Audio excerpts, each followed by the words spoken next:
Hello everyone, welcome back. Today we're going to be talking about low power variable optics, and we're going to be considering specifically, is it worth going to the first focal plane on an LPVO, okay, as opposed to staying at the second focal plane. This one here is a second focal plane. This one's a first focal plane. We're gonna go into the differences between the two in a minute.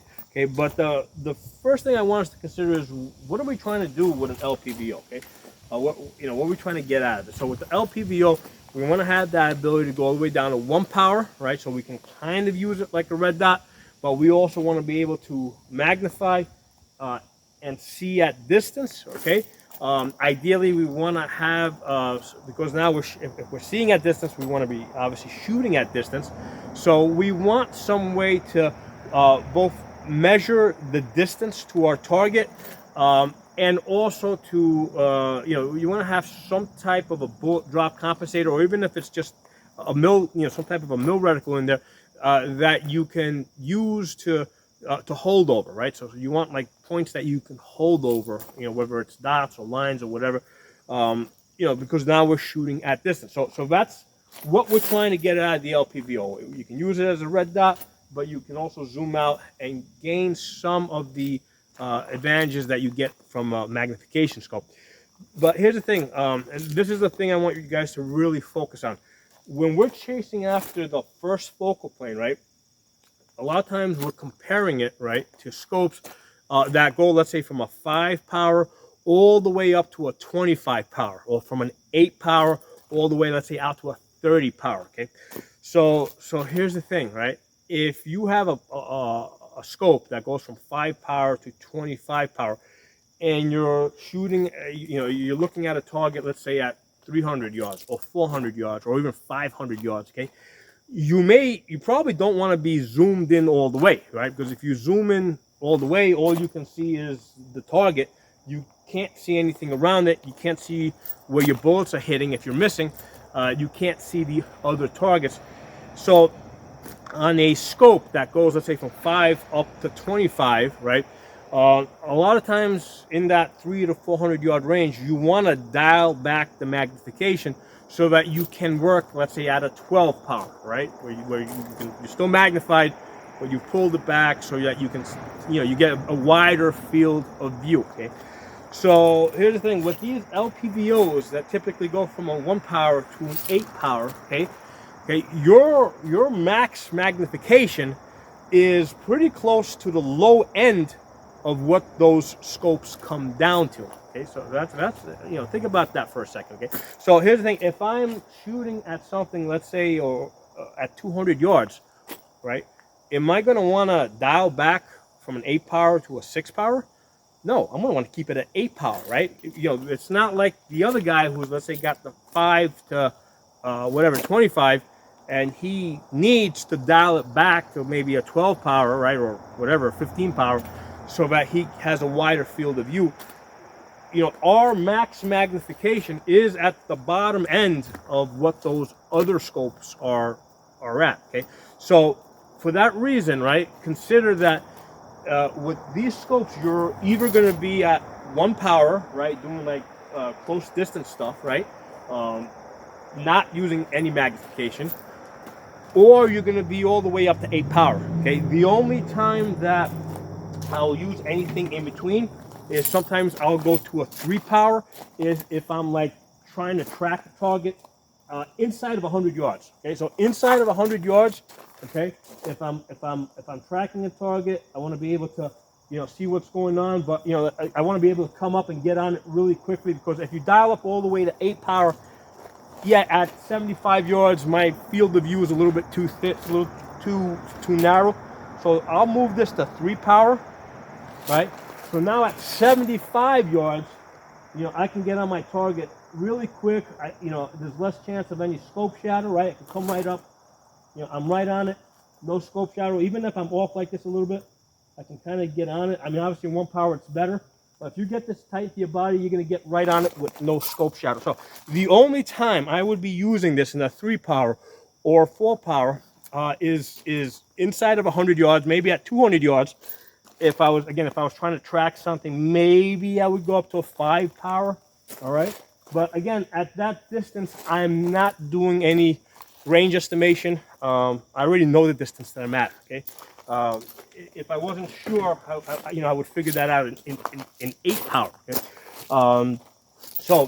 But that's the only time that I would use those numbers, those 3, 4 numbers, is if I'm inside of 100 yards and I got a target over there and I'm trying to track it. I want a wider field of view, but at that distance, there's no range estimation being done. Okay, the range estimation is usually going to be done past 200 yards. Okay, that's where you really start thinking, hey, past 200 yards. Okay, now what's my distance? Do I have to hold over? Okay, that's all going to happen at past 200 yards, and at 200 yards with a 1 to 8 scope, you're going to go all the way up to 8 power. You're not going to play around with the smaller magnification. Whereas if you have a 5 to 25, yeah, you're not going to, at 300 yards, you're not going to go all the way up to 25. You're going to dial that back so that you can, you have a little bit more of a wider field of view. So I think that's something that's really important for us to keep in mind when we're chasing after that first focal plane, okay? Because one of the benefits of these LPVOs, right, like is that you can do ranging. See, this setup over here is really good, right? I like this. It's fast, right? You got your red dot with your magnifier. Red dot's really fast, okay? I got the magnifier on here. I can flip it on, okay? Out to 200 yards, I can use the 65 MOA circle to do range estimation, right? Because at 100 yards, my man is going to stand inside that 65 MOA circle, right? Head to foot.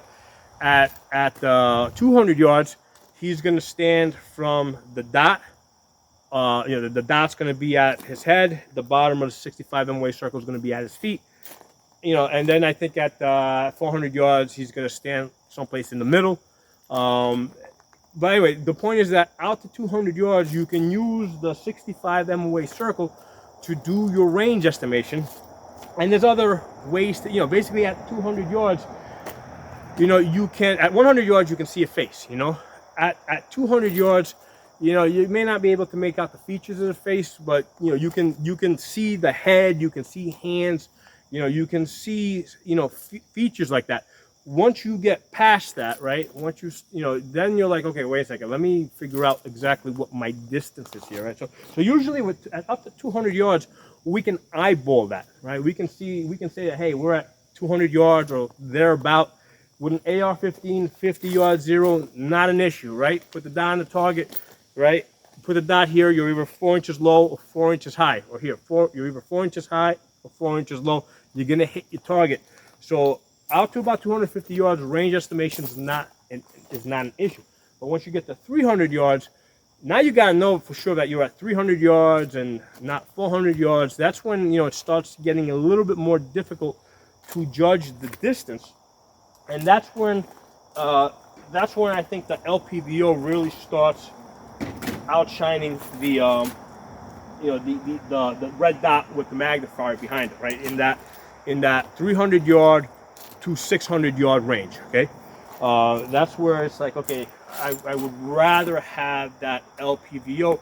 I can I'll get a little bit more magnification out of it, and I've got more measuring things, more I got the reticle that hopefully has some more advanced tools in there, so I can better measure the distance. Okay, so but here's the thing, with the LPVO that goes from 1 to 8 out to 300 yards, you're going to 8 magnification. You're not dialing it back to 6.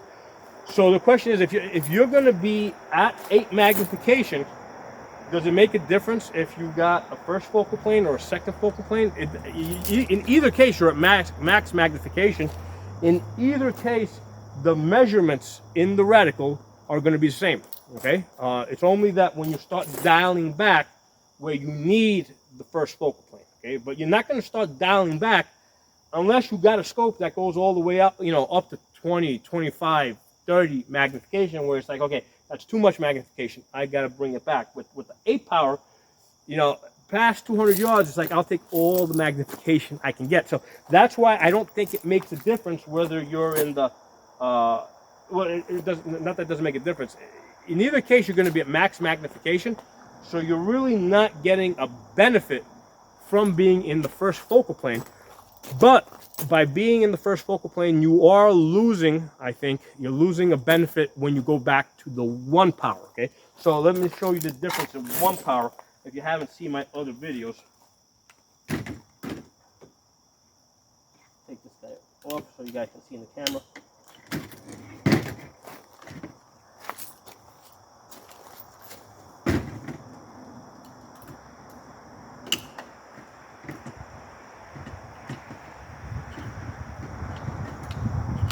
Okay, so as I already said, if you're past 200 yards, you're going to go to 8 magnification. You're not going to dial back to 6 or anything, okay? But when you're working inside of 100 yards or inside of 50 yards, you got to dial it back to 1, right? Okay, so you look in the, and then we're just using the etch reticle here, right? Right, there's my etch reticle, no illumination at this point. Okay, because sometimes with these LPVOs, they don't have auto shut off, and you know, it's very easy for those batteries to die out. So most of the time you're just going to be working with that etch reticle. Okay, so you see the size of that etch reticle there. Well, that's the second focal plane. Okay, that's the cheaper one. So now let's go to the first focal plane, which is generally the more expensive one. There's $100 difference. This scope here is $100 more. Wait, man, yeah, I'm in 1 power. There you go. There you go. Where's the reticle? Where's the reticle? Find the reticle. Oh, there's the reticle.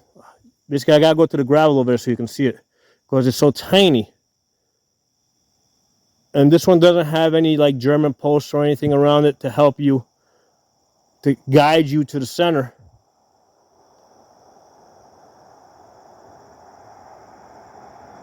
So as you can see, this more expensive first focal plane is a lot harder to use in that 1 power, which is where you're going to be most of the time with a low power variable optic, right? That's why you've got an LPVO, so that you can go all the way down to 1 power, right?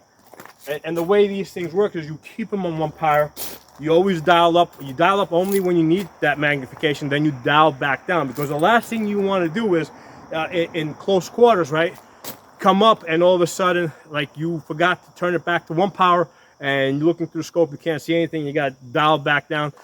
So it's, you know, if you're shooting, you know, you always want to be in 1 power. So if you do have to shoot at distance, hey, at distance, you got a little extra time to dial it up, right? But if you're in close quarters, you don't want to use up any time to dial it down. So that's why you're always going to keep your scope in 1 power and only dial up for when you need to shoot distance, and then you immediately dial back down. So when you go back to your rifle, you're always going to find it in that 1 power. Okay, so that's the main thing I just wanted to put out there. And if you notice, I didn't even mention the name or the brand of this scope, because I think this is going to kind of apply to all LPVOs right across the board. Okay, if you're in the second focal plane, right, that works really good in that 1X, and they usually size the reticle up so that it will work great, you know, at close distance. Okay, the only thing that you can't use in the second focal plane scope, right, you know, it's really great at that, you know, as far as finding the reticle at close distance. And if you zoom out, whatever measurements they have there, you're able to use those measurements. It's just that you cannot use those measurements at any magnification other than that 8 power. But the scope only goes up to 8 power. So if you're at any distance where you would want to be using those measurements, you're going to go all the way up to 8 power. You're not going to try and size something up at 300 or 400 yards at 6 power. I mean, that just doesn't make any sense. You're going to go all the way up to 8 power. So same deal with this one, right? This one, first focal plane. Yeah, great. The measurements that are in the scope, right, they retain their values when I'm at 6 power. They retain their values when I'm at 3 power, okay?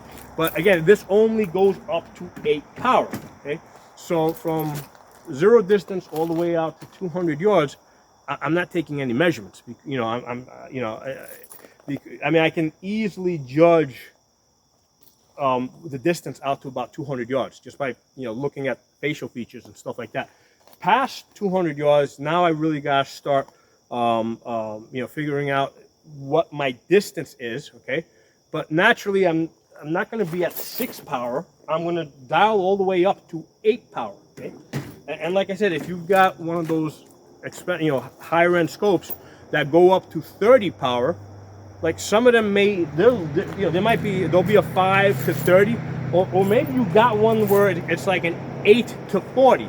So the lowest power, and I don't know if that even exists. I just kind of pulled that out of the air, but you know, you may have one of the scopes that goes from like an 8 power to 40 power. But the point there is that the lowest possible power position is the highest one on this. So this is a thing to make, you know, to consider, right? When you're saying first focal plane versus second focal plane, you know, I think, you know, in most cases, I don't think you're going to be doing any measuring at anything other than the max magnification. So let me know what you guys think. Let me know if I'm missing something in this, right? Because maybe I'm missing some benefit to the first focal plane. You know, maybe I'm missing a benefit to a first focal plane scope in that 1 to 8 power. You know, I don't know. You guys let me know. I mean, I don't pretend to know everything. You know, I just come here, shoot every day. I go to a couple of different places. I shoot every day, and I just collect my experience and I share it with you guys. So if there's something I've missed, you know, please let me know. I'll talk to you guys soon.